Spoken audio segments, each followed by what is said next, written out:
forward. Chris Nellums. My name is Chris Nellums. I'm a resident of this state, South Carolina, that I love. I've been married for 44 years. I have 16 grands, 4 sets of grand twins. And I enjoy South Carolina. I also pastor. I've been pastoring for over 43 years. And I've been self-employed for 40 years. So I am aware of the plight of South Carolina, what's going on in South Carolina. I met a good many people. This is my 3rd time running as Commissioner of Agriculture. He was gone, and I look at some of the things that he's done in this state, and he's done an excellent job, whether y'all know it or not.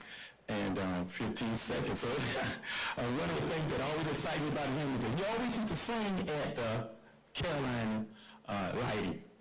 And I guess y'all will have to learn how to sing. I can sing because I'm a pastor. All right, thank you. Next, we'll hear from Michael Sullins. Hello, my name is Michael Sullins. I'm an operator. I spent my life pretty much in the trenches on the opposite end of the farmers, serving the food that they grow. So I understand the struggles when you try to make money count that isn't there. I know the Department of Agriculture is a unique situation right now because they took on a much broader base in 2024, and I'm looking forward to the future of that. That's all I've got to say. All right, thank you. Deshaun Blanding. Good afternoon. I'm Deshaun Blanding. I hail from the Silver community of Clarendon County, South Carolina, where my family has been since enslavement. My grandfather was a 4th-generation farmer, and my mother's side were farm workers, so I always grew up with agriculture in my blood, but like so many across the state, I didn't get the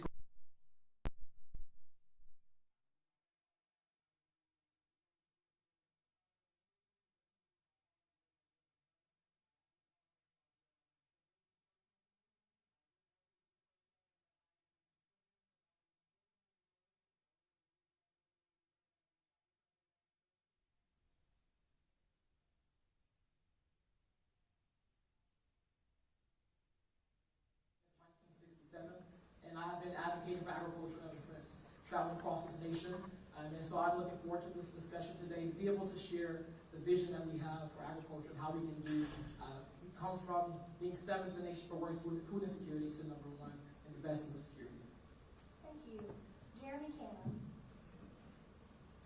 Hi, I'm Jeremy Cannon. I'm from Turtleville, South Carolina. I'm Clarendon County, Speed Trap Town. I've been married to my wife, Lacey, 22 years, who is here with me. Based on her face, I'm not sure we're going to make it to 44, so I'm proud of you to do that. I think this candidacy may impact how much longer we get there. And our miracle child, Blaine, is 16. Great to have him here. I am a 4th-generation farmer. It's all I've ever known, all I've ever done. I've had my hands in the dirt since I was a kid. I've loved it. There's something about the smell and working with your hands, and it's just special to me. But I learned that Columbia and agriculture needed a voice here in Columbia.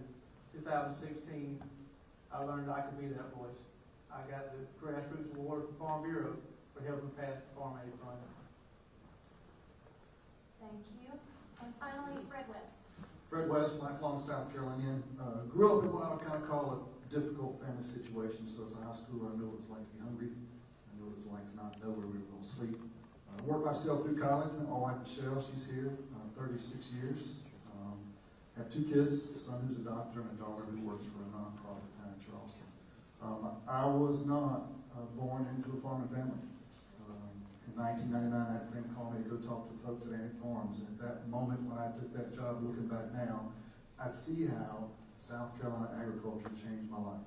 It gave me opportunities. So I started off as VP of HR, but took on just about every other duty, responsibility as an executive in that company. And we grew from 1 plant to 3 plants, 3,500 people processing 4 million birds a week and selling product all over the world. I feel like I have a debt, that's why I'm running, and I'm excited to share some of the vision and topics we're going to cover today. All right, thank you all very much. Let's get into these questions. And again, I would encourage you to keep your remarks directed toward the audience, as this is a forum, not a debate. All right, for our first question, we're going to talk about the role of the office. List the top 3 responsibilities of the Commissioner of Agriculture and tell us how you will spend your time on each. For this one, we'll go to Mr. Sullins first. So the top 3 things is after the merger, we really have to bridge the gap between all the new responsibilities the department took over. We have to make it easier for farmers to sell to restaurants and end consumers, reduce the friction so we can cut out the middleman. We have to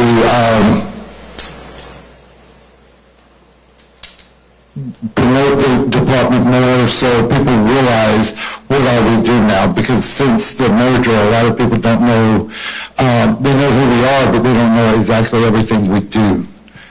Thank you. All right, next let's hear from Mr. Cannon.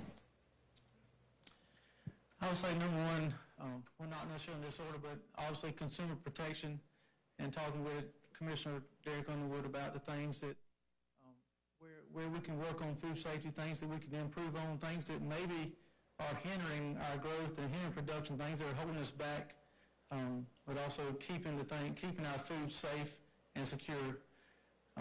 Also legislative affairs, talking with Clint Leitz there, and what are some laws that are merely red tape? What are some things that maybe we could sunset? So things that are maybe hindering our growth, hindering production, hindering infrastructure and processing that we desperately need in our state. And ultimately, speaking with Aaron Wood there, Commissioner there, Assistant Commissioner, let's consider, creating markets. What can we do to promote South Carolina better in our state? Thank you. Mr. Blanding? First is making sure we have a strong and resilient agricultural economy. We need to be making sure that we're actually providing the support and the structure so that farmers can have the system that supports them and not hurts them. Secondly is ensuring that we have a fair and functional food system. We rank 7th in the nation for worst food security. We can do better than that, and I believe agriculture, as Commissioner of Agriculture, on day one, our focus would be making sure we have the processing and the procurement that we need in order to get food from production to the people. And then also making sure the marketplace is fair for our farmers. That was the story of my grandfather, why he told his kids not to go into agriculture, because the marketplace was not fair for him. And then also that consumers trust the system. And then lastly, being the lead advocate and leader for the Department of Agriculture. We know agriculture is the largest industry in the state, but we need to make sure we have an advocate who has experience working with legislators, and as someone who worked in Congress for both the House and the Senate committees on agriculture in D.C., I know how to make sure we have a voice for agriculture. Thank you. Mr. Ford? They all bring up very good points on the different things that the South Carolina Department of Ag does. I'm not going to break into each one because they've already told them to you, and we have limited time. I'd like for the farmers to be able to produce for their community. It's become increasingly hard through labeling, advertising, different things for our farmers to produce for their community. It's going to take real community cohesion to come back and be able to get to where we were. Heard it put the other day that farmers are not like they're trying to save the leg that they lost. They're trying to get from losing another one. So we have to put things in place like mobile processors. We've got to have grading for our beef. We have to have prime grading. If you eat a prime steak, it usually comes from out of this state. That's a $4 disadvantage that all of our farmers, cattle farmers, put up with from the very beginning. And then I'd like to update the app where we can upload live inventories and consumers can put their wallets up. Thank you. Mr. West? First would be, I think the commissioner really has to be someone who is unifying the people of agriculture. In business, I learned very quickly as you got bigger, the natural instinct of humans is to race out of order. And you've got to pull the different pieces of ag together because they're all different. They all are driven by different things. And even the outside organizations, I look at Farm Bureau and what it does for ag in our state. That's something I want to make sure we're staying connected. I think the second thing would be we've got to serve and support our farmers, specifically in the business markets. We've got the best farmers in the nation, so we don't have a farming problem. We do have a business problem right now. There aren't enough markets for our farmers to really prosper. So I think that's the second thing I would really say as a responsibility. The third would be our consumer protection division has to be best in class. People don't know it's happening, but it has to happen. All those three things, I think the one word I would say is you always think every day, how do we make those better as we go about doing what we're doing? Thank you. And finally, we'll hear from Mr. Nellums. Thank you. I think y'all touched on just about everything that needs to be said, but there are some other things that we need to really take a look at. And so we have to think outside the box, and that's been one of the problems that we've had in the state of South Carolina, is dealing with issues outside of the box, those that will cause us some discomfort. So the first thing I look at is the administration. And I look at how we govern those that we are over. And one of the problems we have sometimes is retention. Folks staying in the jobs long enough and being satisfied with the jobs that they have. That's one of the issues. And most of us talk about food insecurity, but if you travel the state of South Carolina, there are some teardrop situations that are going on as we speak. And we don't never, and I guess what happens is we look at it as a whole and say we're doing fine. I read where South Carolina ag, the collards and the mustard greens and turnip greens are #1 in the country. And yet we still have folk that are not eating at night. That's one issue. So time. Thank you. All right, let's move to the second question about consumer protection.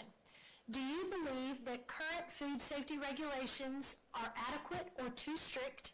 Is there a regulation you would like to change? If yes, please explain why. Let's start with Mr. Blanding. I think we need to have a delicate balance between our regulations that we have for on our farms and farmers, and then also making sure we have public trust and safety when it comes to our food security. And so when we think about this question of food safety regulations, I think it's making sure we're walking that line very strictly, making sure when we look at food safety regulations, we're not overly burdening, especially small and mid-sized farmers. Larger farms can actually absorb some of that compliance costs, but small and mid-sized farmers, that cost can actually cause them to go into bankruptcy, which we're seeing across the state. We have in the nation 49% increase in bankruptcies in the last year when it comes to farms foreclosures. And so we need to begin to think about what barriers are we creating for farmers. So I do think one of the major things we should be doing is making sure we have public trust through regulations, but also making sure we're not creating more burdens or barriers. Thank you. Mr. Solons? I think the biggest question to ask in this is, do the consumers trust the inspection and what the department's doing? Because a lot of times right now, what I see when I talk to people is they don't have trust in the system, and we need to bring that trust back. I have a program called the Trusted Partner Program that I came up with, and it would be one of the first things that I would implement if I took office, and to restore that trust in the food safety program. So I think it is a delicate balance. You want to make sure everything is safe, but you also want to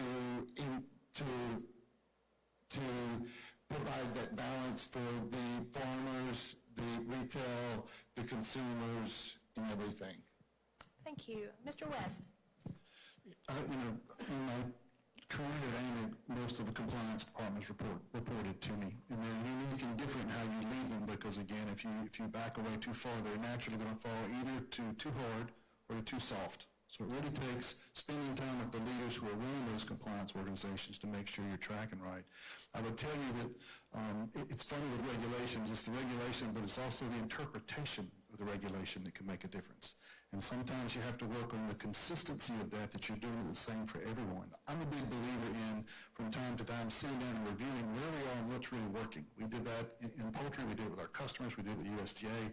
I know recently the department spent time with one of the restaurant associations asking the question, what would you like to get rid of? What makes no sense anymore? And I think that's key because things do change. Businesses are just as much, and farmers are just as much dedicated to safety as we are. We've just got to work with them. Thank you. Mr. Nellums? Yes, I think we do need to reevaluate all of our situations in terms of regulations. I think what happens more often, we let things run on for a while. And I think about some of the legislation that's going on, and I'm an advocate for hemp in South Carolina. I'm one of those ones that talk about hemp every day because I like and love what hemp does. And I think sometimes hemp get a bad rap because law enforcement looks at it from a different perspective. And I think that's one crop that's a saving grace here in South Carolina. And one of the things that I think about history, back in the 1700s, it was required that each farmer grow at least 1 acre of hemp. And now we've gotten away from that. And I think hemp is a saving grace for us with food, with clothing, with medicine, with, and we call it industrial hemp. So I'm excited about what we can do, but we do need to reevaluate it each and every time. Thank you. Thank you. All right, Mr. Cannon. Yes, I believe we do need to look at some of these regulations and see the efficacy of them, the necessity of them, are they needed? How much has changed today, and what can we change to make it easier, simpler to have the safest food in the world? Now, one thing I think that we could change that has been difficult in my farm as a farmer is GAP and FSMA. 2 different programs, one of them is free, one of them you have to pay for. They're both of them on food safety. There's no reason that a farmer, such as myself, is having to pay $1,000, $2,000 to inspect, for them to come out and inspect the food so I can sell it into a grocery store. So there are some huge issues there that are keeping farmers from being able to sell to locals. I think there are some things that we can fix and make it simpler. Thank you. And Mr. Ford? I think that they're overburdensome. You know, if you just look at it from the beef aspect, as a farmer, I can go sell a whole beef to somebody and they can kill it, but it has to be USDA inspected. Well, you can't get a date to get it USDA inspected and killed. So we are hurting our farmers through our regulations. You know, speaking back to that comes of 65% of your food originates out of this country. It is easier for them to bring it over here and get it in the stores than it is us. We have to give our farmers a seat at the table. We have to build things like mobile processors. We have to have a South Carolina distribution for South Carolina products. These farms are too small to be able to get a seat at that table. So, you know, another thing is these kids that are coming in, 9%, 35%, they're not going to know how to deal with these regulatory hiccups. We do, and unless they get involved and teach them, they're going to have a hard time. Thank you very much. Question 3, labs and infrastructure. The Department of Agriculture also serves the taxpayers of South Carolina through its Consumer Protection Division. However, many South Carolinians may not be aware of the services the department provides. How do you show the department's value to the average citizen? For this one, we will hear from Mr. Cannon first. Well, I would like to have a state of agriculture, much like we had the state of the state. I would like to have it every year. I remember back when we had the Ag Bills in Florence, Commissioner Weathers would come and talk at the breakfast. He would kind of give us an outlay of what was going on in the state of agriculture. I think that it was mainly for ag-related people. I think we need to get a televised event. I would love to have that. And once a year, not just for ag people. I think every consumer, every person in South Carolina needs to know the impact that agriculture and timber has on our state. Mr. Ford?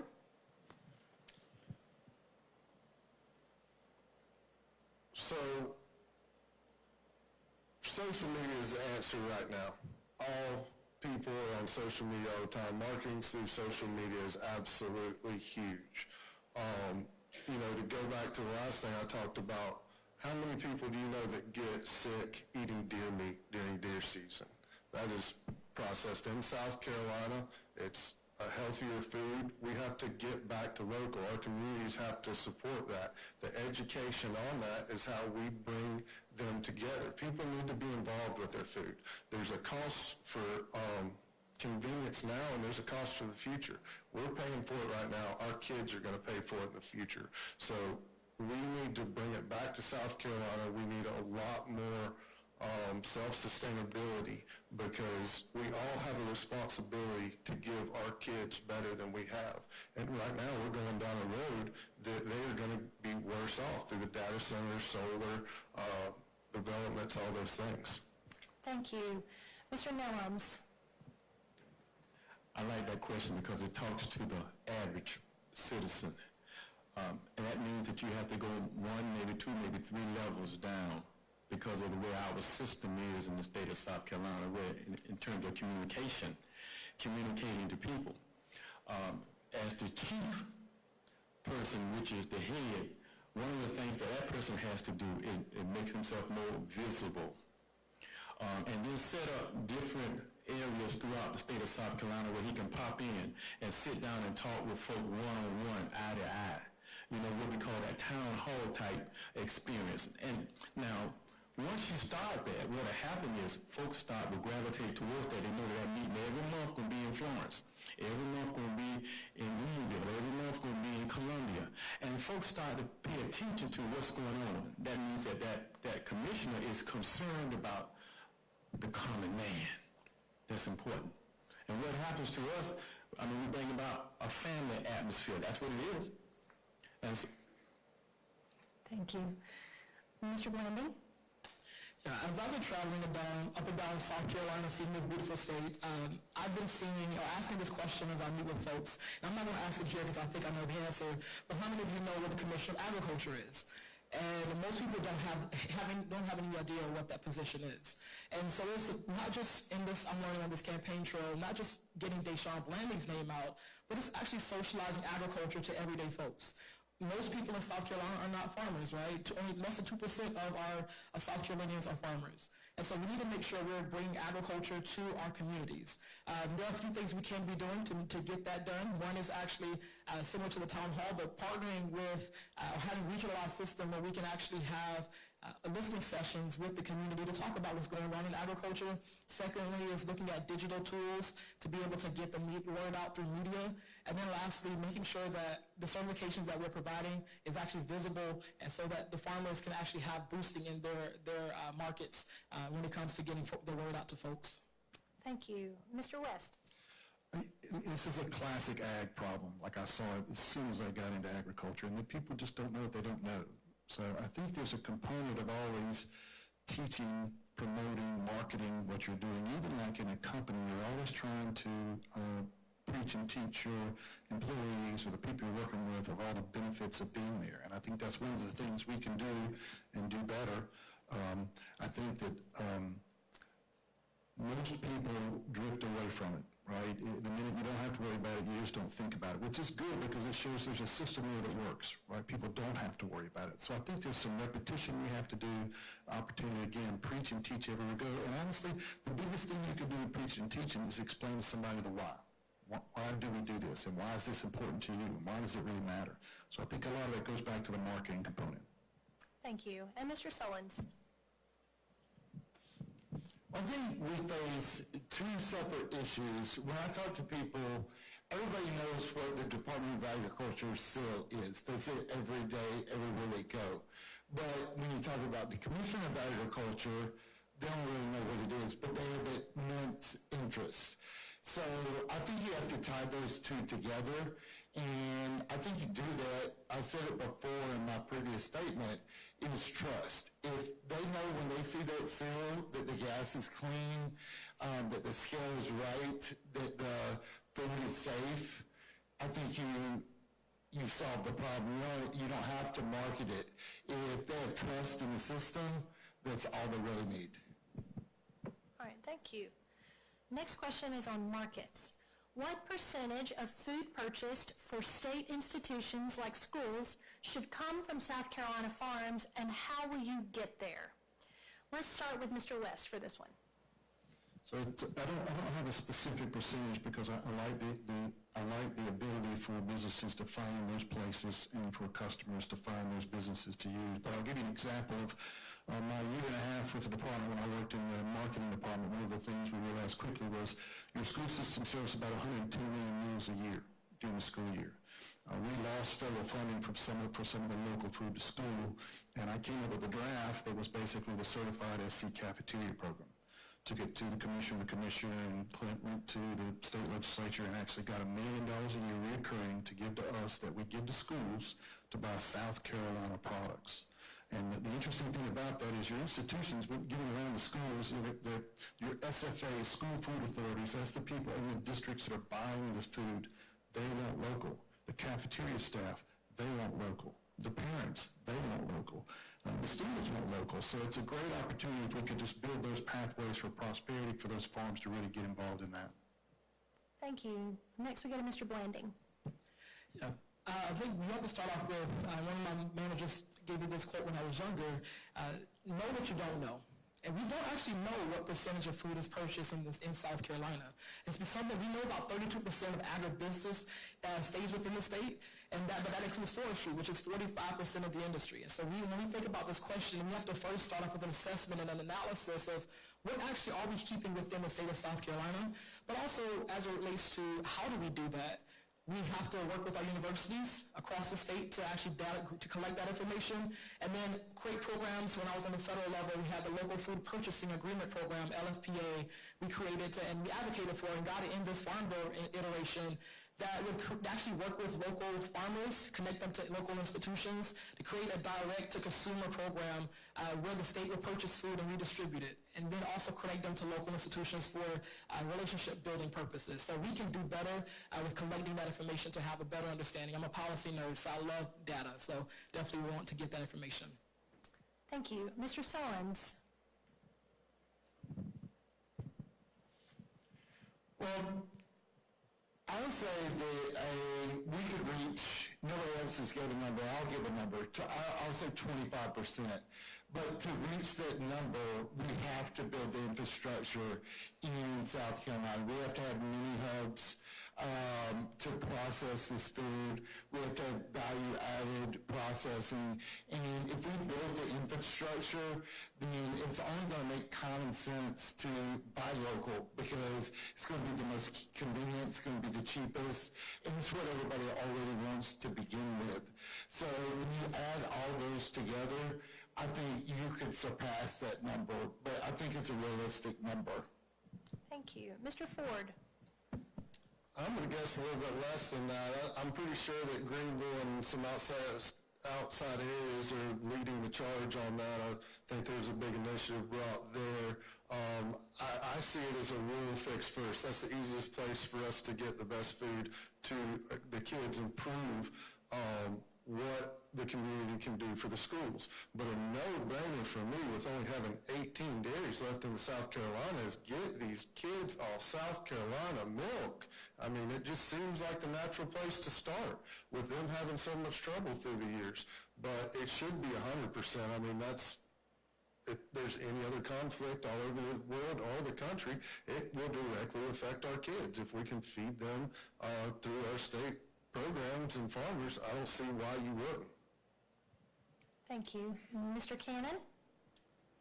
Well, I'd like to see the number somewhere around 110% as a farmer.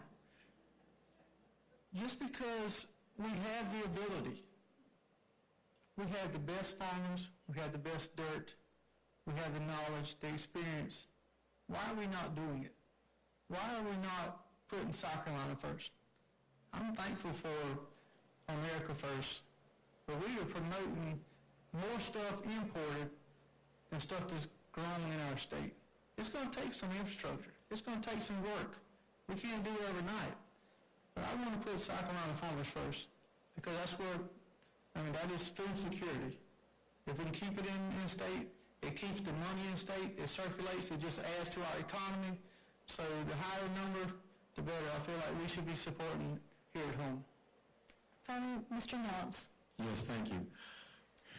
And I say 100%. And I ask you that you think back, those that can think back through history where we started from in terms of how we fed our youth in school. Those that worked in the cafeteria, they had to cook the food. And they had to prepare the food. And we need to get back to that. And the only way that we can get back to that is that we have to go back to the system that we had before. Now, that doesn't mean that things does not advance. It just means that if we think through the process, it's not that hard. Collard greens are collard greens. Cabbage is cabbage. So what we're doing is we're creating more than what it really is. And I think 100%, if we go back to where we come from, that will also employ, because we need to have these folk that are on the street employed. So that's going to kill two birds. Thank you. The next question is about attracting industry, that'd be agricultural industry. Should the Department of Agriculture lead recruitment of ag businesses, or should Commerce, and why? And we're going to start with you again, Mr. Nellums. I think it's a dual role. Of course, and I'm going to say this, the Commissioner of Agriculture is the lead salesman in the state of South Carolina. In fact, his face should be plastered on every signpost, and he should have some marketing skills. He should have some sales skills. He needs to have the ability to talk with large corporations as well as the small farmer, as well as the restaurant owner. He should have the ability to put a sales program together for the state of South Carolina that will bring in additional revenue. And so he has to have the ability to sit down with folk, accountants, and look at and put out good projections and let folk know where the money is being spent, number one, and also how he can increase through sales. Sales is going to be the key. And so he has to think outside the box. And that's where we will increase in terms of sales, in terms of employment, in terms of retention. I mean, Thank you. Mr. Ford? This is where I differ from a lot of most. I've watched big business come in and rip our farmers off and figure out exactly what margins we make. I mean, our beef industry, processing industry is all tied up by the big four packers.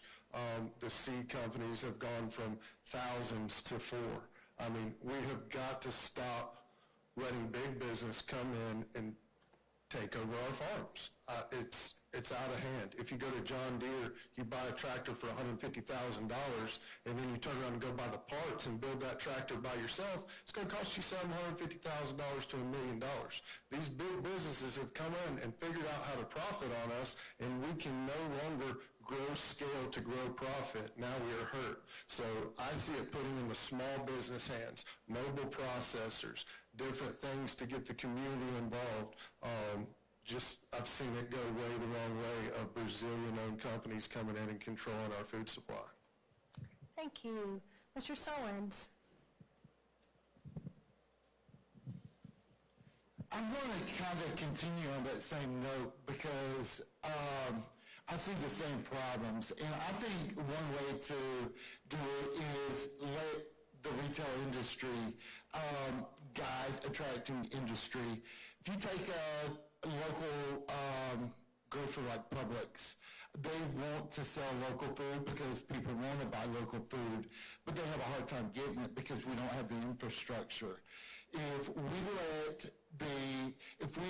fix the red tape and the permitting where we can fast track it, and a company like Publix says, hey, we need this mini hub, we've got a farmer, we've got everything lined up, the Department of Agriculture should be able to fast track that and get it in place. And retail will bring in the good industry, not the bad industry that we want. Thank you. Mr. Blanding? Yeah, I think we need a delicate balance as well with this. I think when it comes to agriculture and commerce, and it's specifically referring to recruitment, we need to make sure that agriculture is leading the charge on issues related to agriculture. And we're working with commerce because commerce has its place. They are good at infrastructure and they have expertise that can be valuable in this conversation. But we need to make sure as it relates to recruitment, agriculture has a place in that because similar to what's been said, we can easily wash out small and mid-sized farmers when we begin to attract too many large businesses that are not rooted here in South Carolina. So we need to make sure the agriculture commissioners seated at that table to provide that perspective of farmers, of our food system leaders, of our local communities, and making sure that the conversation is not steered to so much recruitment that we forget about what's happening here at home. So we need to actually be a part of that conversation and not sideline or afterthought, which is a problem now. We need to be co-leaders in that conversation. Thank you. Mr. West. If I'm Commissioner of Agriculture, I will lead that charge. It ain't that we had one plant through the years, we purchased 2 plants, probably looked at 8. I was on the mergers and acquisition team. It was actually very interesting to sit across the table when you're thinking about spending $100 million if the commissioner across the table or the state officials or the city officials on how people really recruited well, and then some just didn't recruit well at all. So there's definitely a component there of economic development dollars, but the bigger thing that matters when you're investing that much money into a state is you want a relationship, right? You build that relationship, you get to know people, and you make sure they know we will be there for you. Our Maryland plant that would have closed in 6 months, the town basically said, please, whatever you need, come here, we will support you. And for the years that we've owned it, it's been that way. I'm the only candidate that's been in that seat who's actually seen recruiting going on to attract. If we don't get industry here and processing here, nothing will get better for our farmers. Thank you. Finally, let's hear from Mr. Cannon. When I'm looking at this question, I'm thinking, ¿cómo manos alguien ayer hablar con otra persona y si esa persona no sabe el idioma? That's the problem. They don't know the language. How are you going to send the Commerce Department to speak for agriculture when they don't know the language? I know the language. In 2017, I flew to Canada on a farmer dime, and I brought back a contract for South Carolina cucumbers in 24 hours. Met with the buyer there, convinced him that he needed to be buying South Carolina cucumbers. That contract was for 150 acres of South Carolina cucumbers. That was in 17. In 18, it was 500 acres. Last year, it was almost 3,000 acres. It's a $5 million revenue generator for farmers in South Carolina. But it took somebody who saw a need, but also someone willing to work on the need and who spoke the language. Thank you very much. Our next question is about saving existing agriculture. South Carolina farmers are facing a financial crisis that has the potential to significantly alter the landscape of agriculture in our state moving forward. The Senate has adopted a proviso to provide emergency funding to our farmers. What is your position on the appropriation, and what would your office do to support South Carolina's agricultural industry during times of potential crisis in the future? And we'll go back to you, Mr. Cannon. All right. Rick and Gary, I apologize ahead of time, and your team, it's not enough. As a farmer, it's not enough. I'm thankful for President Ott and his vision and I understand the process and the formula, how he came up with the number, and the simplicity of getting the money out, the probability of getting it passed, but we have given billions to other industries, billions. 1.3 to Scout, 150 more million or 200 million, whatever the number may be, that's been additionally requested. BMW, Volvo, Boeing, you name it.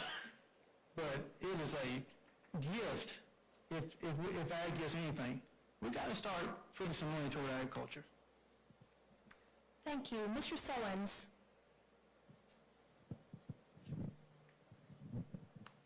I agree it's not enough. In a way, we've helped create the crisis with regulations, restricting who they can sell to, how they can sell. It's not giving them the money. We owe it to them because we're partially responsible for it. But I think going forward, we need to fix those things that can be removed so they can cut out the middleman, sell directly to the end consumer, or find other avenues, have better infrastructure for value added, so we're not in this situation again. So there will be future things that we might have to deal with, but we need to fix the situation so it is the last time we really have a major disaster on our hands. Mr. Ford. I was involved in Helene, and I was a pilot that flew back and forth a lot of different supplies to the community up there, and I apologize, I've been running this race, so I've not dug into the legislature. I know what they've said through the news. Our farmers will take anything that you'll give us to help. We don't want subsidies, we want markets, and we want to work. We need our community to come around us, just like up there. There was certain places, FEMA, different things. We were sitting there feeding 1,500 people a day. It's just not enough. When I got my bridge payment, got $200. It wasn't enough to pay for the seed that went in the ground. So we do appreciate it, and we'll take anything that comes our way to try to keep us going, but there's got to be a fix through markets and through the community to build this. We are way too dependent on outside people, on our food, on commodities. We need a place in South Carolina to get rid of our products. Thank you. Mr. Nellums. Thank you. When I look at this question, a couple of things come to my mind. One of the issues that we do have in South Carolina is that our legislatures have pinned us in a corner. I'm talking about the state of South Carolina.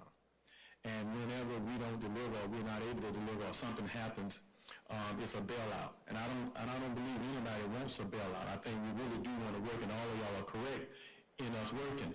And I think sometimes we miss out on an untapped resource that we have, and that's people. We don't think about it, but our resource here in South Carolina is that we have people that genuinely want to work together and genuinely want the best for each other. And so that means that we have to broaden our horizon. We got to bring some walls down and start looking at this thing objectively and saying we're all going to work together, and we all can rise together, and we can all make it together. And that's where we are right now. So no, handouts, I have issues with handouts when we could have done something much better in the beginning. Thank you. Mr. Blanding. I do support the legislation. I think it's important right now. I think, as previously said, it helps bridge the moment we're in right now, but it cannot stop there. We need to actually think about the longevity and the infrastructure and the support and the structure that we build for our farmers. You know, when we think about a program like this or something, appropriations like this is one time. But we need to actually have something that's standing for farmers whenever there is a type of emergency or disaster that happens and we aren't prepared for it. We should be ready. We should be prepared. We rely so much on our federal response that we don't have the state support and the state readiness that should be in place when moments like this happen. And so Helene was a prime example of that. $600 million plus loss to farmers, but we didn't have the preparation for it. We were relying on federal response and didn't have the state infrastructure. So we need to have a standing program for the commissioner to automatically implement whenever there is economic and environmental disasters. 1929, my granddad lost our farm because of an economic and environmental disaster, and we're seeing things happen again. Thank you. And Mr. West. I think the proviso itself, I think, is the right thing to do. I think what it really shows, though, is you've got to be in the State House with them. I think most folks at the General Assembly appreciate ag and want to help ag. And I look at the yeoman's work that Farm Bureau does of being over there for them as a resource. That's one of the things I would want to do as a commissioner is continue the relationships that I've built through the year. I think the word that I would focus on there, though, is crisis, right? There's going to be crisis. I mean, that's just the beauty and beast of ag, is there's going to be stuff that comes up. I think we've got to be better at how we respond to those crises. And it could be something as simple as, for example, my term I would use for moving from business to the agency would be we need to bring the speed of business to things. I heard Aaron Woods talk earlier about how quick he turned around applications for checks for a program. That is a big deal when you're waiting on that check. And I think those things you want to continue and make it better and better and give them the resources that they can do those things faster. Thank you. Next, let's talk about marketing. South Carolina agriculture is very diverse, and the department has a tall task of helping farmers market a wide variety of commodities. How do you see the department working with commodity boards to expand markets for our state's farmers? And first, we'll go to Mr. Blanding. Yeah, thank you for this question. I think when I look at the commodity boards, one of the main things we need to be seeing at the Department of Agriculture as is an amplifier, not necessarily a competitor. You know, there are amazing things we've done. That was, you know, South Carolina certified South Carolina cafeterias mentioned.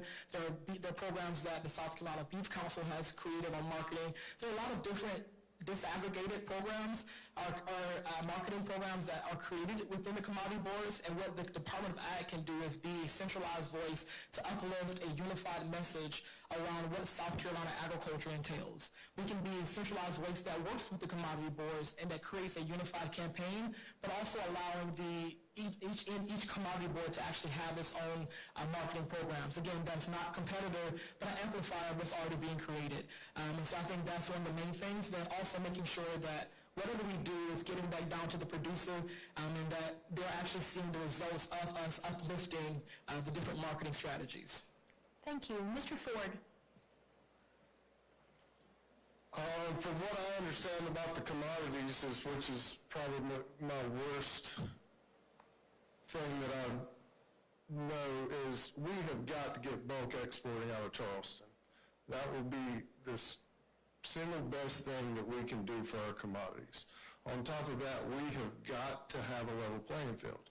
If we ship wood chips to Europe and they won't take our preservative, but we take that exact same preservative, that is not the way it should be.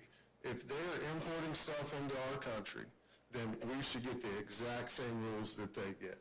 So I think that would fix a lot of our commodity issues right now, is bulk exporting and a level playing field. I mean, if you look at what Brazil's done, they've absolutely done a fabulous job at making it easier for their tree farmers to produce in Brazil. We need to do that exact same thing here. We need better plants, mills, different things like that, and use this education that our colleges have gotten to build big plants. Thank you. Mr. Nellums. It's marketing. One of my loves is marketing. I think one of the things that we really have to do is maybe step back.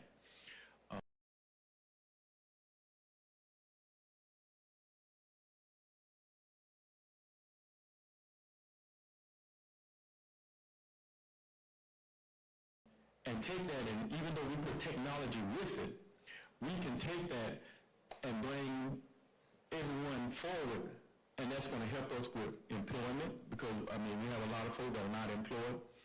We have an immigration problem, so when the immigrants leave, who's going to be here helping with the farms? Who's going to be here helping with some of the other things? So we got an array of things that we have to take in consideration. I think, for the most part, we don't think it through, and we have not thought it through. And so sometimes you have to use a exploratory committee to come on and say, look, we need to look at this. Thank you. Thank you. Mr. Sullins. Okay, so I think that we need to, there's several layers to this. I don't see why it can't be split up.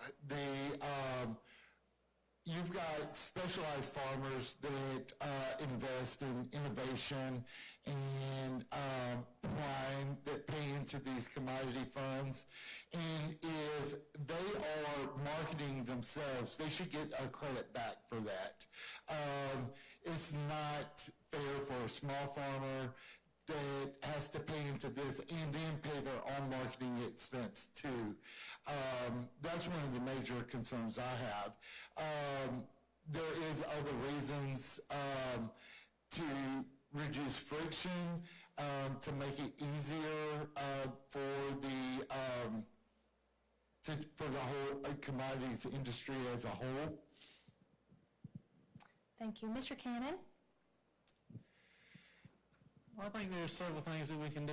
Obviously, I would, as commissioner, I'd love to be the man in the room with all these commodity boards. As a farmer, I've grown about everything.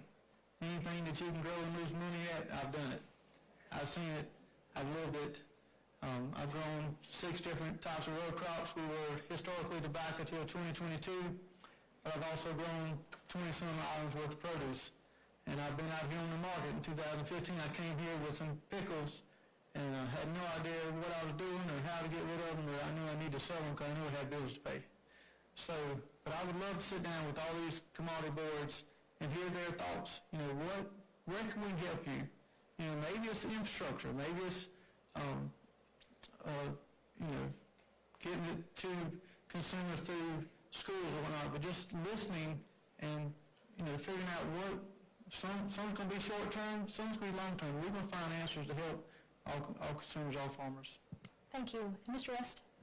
So the term South Carolina agriculture is very diverse. It's really an understatement. You know, South Carolina agriculture is so diverse that it is complex and almost chaotic, right?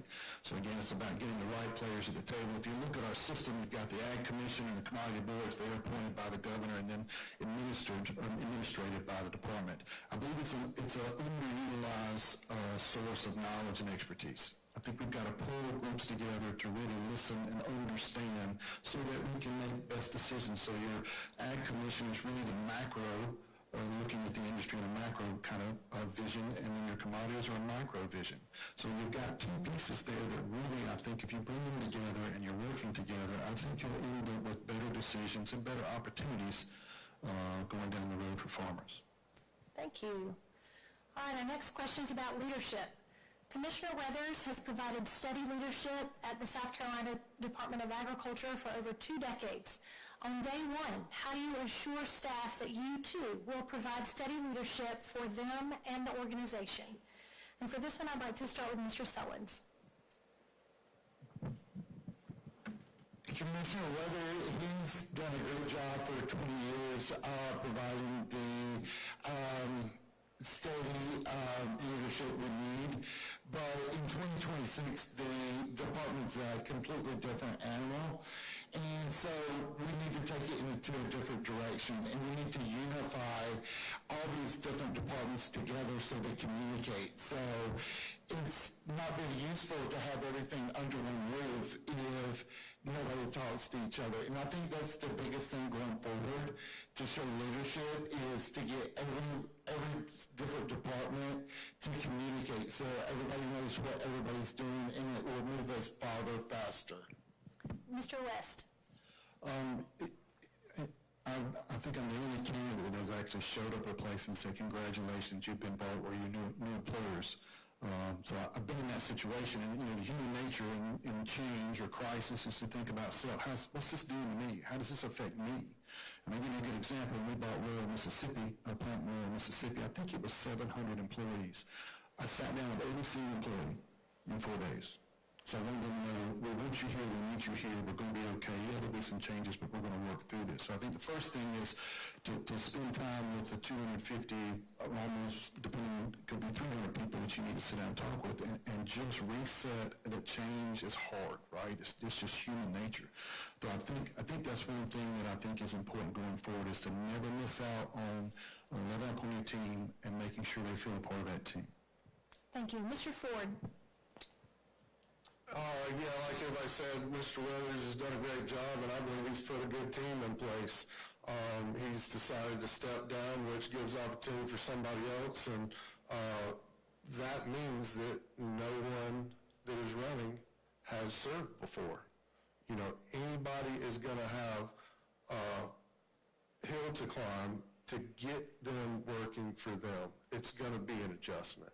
First thing that I did when I thought I wanted to run was reach out to Clint Leach and Derek Underwood, and you know, they both assured me that they would do anything that they could to make me successful if I was in that seat. Having the approval of the management sure helps in that. You know, other than that, it's showing up day by day and getting every person to let them understand that you're here for the right reasons and you want to build them up right alongside farmers. People want to help people. You've got to give them the tools to be able to do it. Thank you. Mr. Cannon. Well, a few things. Obviously, when I thought about running, had actually put my name out there. I actually called Aaron Wood and I asked him, I said, what is the position of the commissioners and the people there? How are they planning on staying? Could you see you working under me? And I had assurances that team wants to stay. So that core group wants to see agriculture, South Carolina agriculture, most importantly, survive and thrive. Not be steady, but to be sustainable, to be something that we could see pushed into the next decade and more decades, just to grow and expand more markets, more for South Carolina farmers. So one thing that I could tell them is that it ought to be enough is I have served as the chairman of the Free Baptist Church board of 18 people, and they all have different issues, different thoughts on how to spend the money, but we all came together now, so that's my leadership. Thank you. Mr. Blanding. I think back to my ag teacher, his quote that resonates with me today is still, it's my philosophy in leadership. Leadership is setting an example for others to emulate. So leadership is really just about service.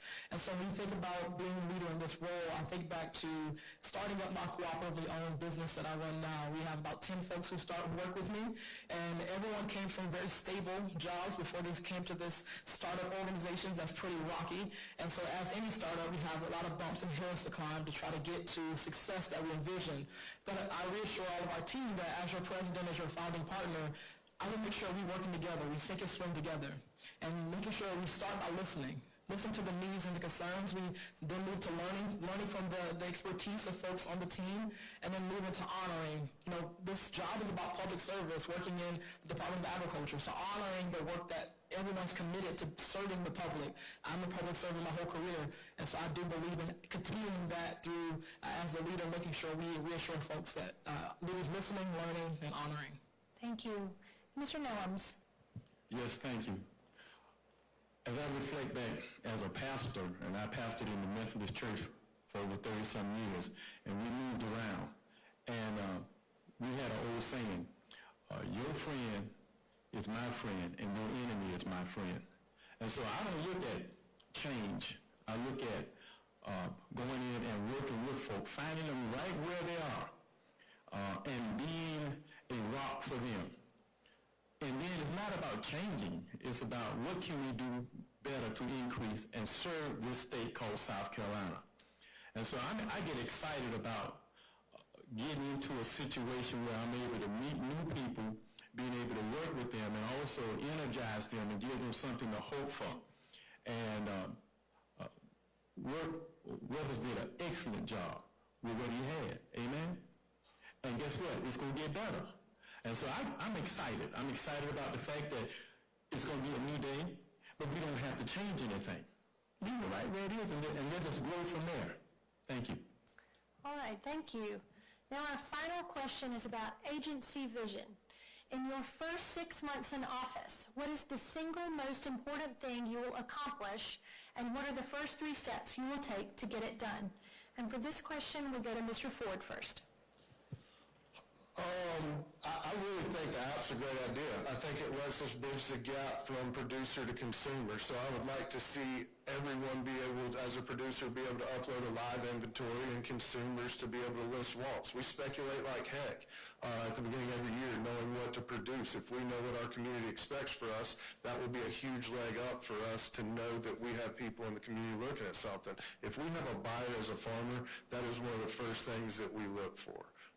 To have a buyer that we can be dependent on across the street would just be a gift from God. So I see us putting these different things in place, South Carolina distribution for South Carolina grown, the app, these things to be able to bridge the gap for the community. And then the community is going to have to show up and be the support for those farmers. It's just a lot like from the cotton days to the textile mills. The cotton farmers planted the cotton, and textile mills appreciated the farmers because that's where their work came from. So we have to get back to that as a state. Thank you. Mr. Sullins.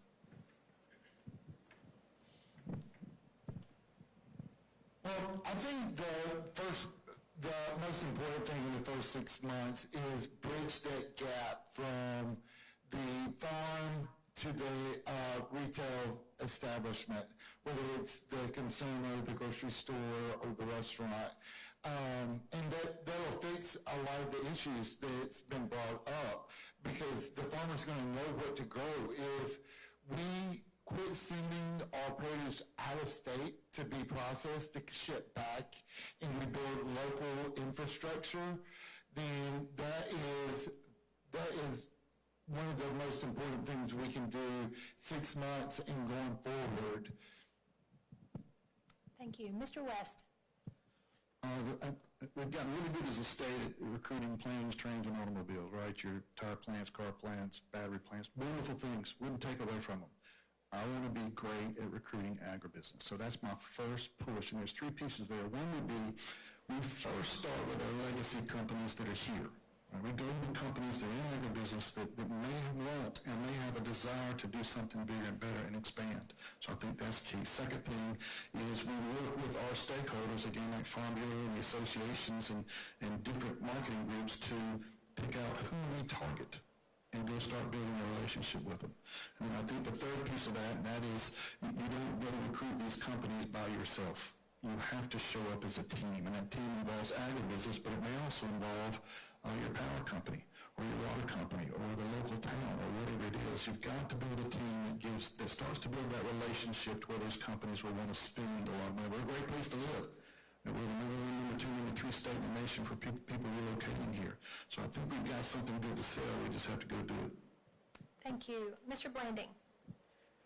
On day one, I think for me, is being able to create a pipeline program, right? So how do we actually get from production to the people? Now, in order to do that, you have to bridge that gap with processing and procurement. And we don't know the gaps that we have if we don't recognize or analyze them first. Again, I'm a policy nurse, and my background, my master's in public policy, and so I believe in assessing the situation first. And so the first step is being able to first assess, convene our universities, and work with our State Department to be able to figure out what are the gaps and what are the fractures we have in our foundation that we need to fix. The second part is convening our farmers, working together with farmers, local governments, and local community leaders and infrastructure and business leaders to figure out how do we do this together. And what are the problems that we're facing on the ground, and how do we actually fix them? And then the third part of that is just actually laying out a plan, 6-month or three-year plan for the next 3 years of how do we actually effectively accomplish this goal? How do we build that pipeline from production to the people, the processing, and the procurement in the middle? And I think that starts with analysis, again, as a policy nerd. Thank you. Mr. Nellums. Yes, I think the first 6 months will be administration and dealing with sales. I will also look closely at those that untapped resource that we have. One of the things that get I guess frowned on is our black farmers in the state of South Carolina. Our black farmers are really suffering, and so I would spend a little time trying to undergird them and get them to a level. And that's important, because at the end of the day, we're all working together, and they will be able to help what's going on in South Carolina and strengthen South Carolina. That's a commodity and a resource that we really hadn't tapped on properly. And I promise you, you will see great results in the state of South Carolina in terms of food growth, in terms of food, the inadequacies of the shortage that we're going on. We'll be able to wipe that out, or close to wiping it out. And our communities will be strengthened. So we have to me, personally, I think if we did that, it would probably strengthen all that we did. Thank you. Thank you. Mr. Cannon? Yes, my favorite class at USC was strategic business. I believe that the first 6 months we have to have a strategic plan. We need to figure out, do some SWOT analysis. We need to figure out what our problems are, what our issues are. I'd like to meet with farmers, with agribusiness. Where can we help the most? Meet with consumers. Talk about food safety. Talk about things that they want. What do they like to see us grow? And then ultimately, I'd like to see us meet with the General Assembly and even spend some time in D.C. And let's talk about, these are things that we need you to do to promote South Carolina agriculture, to promote South Carolina business, and to make us sustainable for years to come. Thank you so much, gentlemen. Let's have a round of applause for our candidates. All right, that concludes concludes our forum. I would like to invite everyone to join us for a reception. We'll be outside on the patio here, and I think our candidates will be around if you have some other questions that you would like to ask them. But again, thank you so much for attending. Thank you for your attention. And, oh, please, Commissioner, come.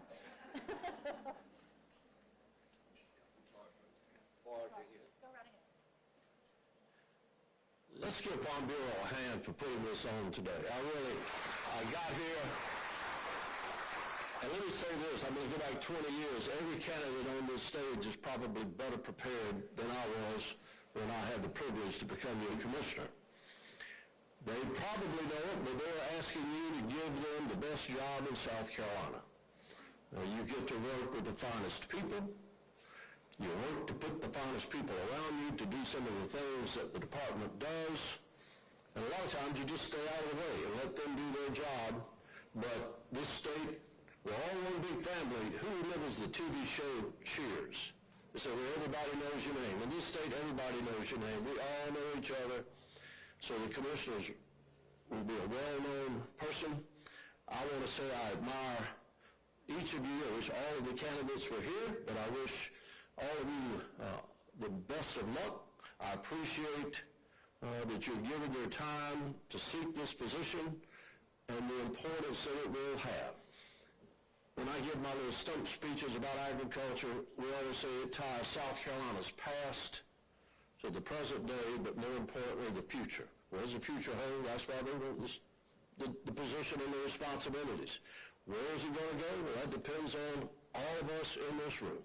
Pulling together, prioritizing it, raising the profile, everything that these really good questions, too, that have been asked. So it's your job as voters and advocates of agriculture to hear what's been said, analyze it, see where you think it should go, and communicate to people. The first slogan I had for several campaigns, ask any farmer, because you know how many what percentage of people produce for everybody else is less than 2%. But that 98% is going to count on you to say, well, who's the best person for the job? So thank you for giving your time. Thank you, Farm Bureau, for putting this together. And now it's our responsibility to pass that message to that 98%. But again, good luck to each of you. Thank y'all for letting me have the privilege of doing this job for a few years now. Thank you.